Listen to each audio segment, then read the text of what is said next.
Hello மக்களே, வணக்கம். This is Bhuvana. இன்றைக்கி வந்து ஒரு சின்ன டிப்போடு வந்திருக்கேன். நம்ம வந்து சாரி ப்ரீப்ளீட் பண்ணி கொடுக்கும்போது பின்னை வந்து அங்கங்கே போட்டு வச்சுருவோம். சில பேர்கிட்ட வந்து மேக்னெட்டிக் வாட்ச்லாம் இருக்காது. நம்ம அதனால் வந்து பின்னு வந்து அந்த இடத்துல தேடுவோம் ப்ரீப்ளீட் பண்ணும்போது. ஸோ அவங்களுக்குலாம் வந்து ஒரு பெஸ்ட்டு டிப்பாக இருக்கும். நம்ம பெட்ஷீட் போடுவோம் இல்லையா, ஸோ பெட்ஷீட் வந்து போட்டுட்டு அந்த கார்னர்ஸில் வந்து இந்த மாதிரி பின்னை ஓப்பன் பண்ணி இந்த மாதிரி குத்தி வச்சிட்டோம்னா நம்ம சாரி அயர்ன் பண்ணிகிட்ருக்கும் போது நமக்கு எங்கெல்லாம் தேவையோ நம்ம யூஸ் பண்ணிக்கலாம். ஸோ இது வந்து ஓரமாக இருக்கும், நமக்கு டிஸ்டர்பன்ஸ் இருக்காது. ஸோ அதுக்கப்புறம் நம்ம வந்து கிளிப்ஸ் யூஸ் பண்ணுவோம்ல, அதாவது பெக்ஸ் வந்து சொல்லுவோம் நம்ம, அதையும் இந்த மாதிரி கார்னர்ஸில் வந்து மாட்டி விட்டுட்டோன்னா நமக்கு வந்து அயர்ன் பண்ணுறதுக்கு டிஸ்டர்பன்ஸ் இல்லாமல் அது பாட்டுக்கு ஓரமாக இருக்கும்.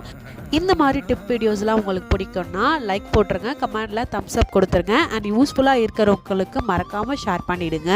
நெக்ஸ்ட் வீடியோவில் சந்திக்கிறேன். Until then bye from Dusky Poovi. டாடா பாய்.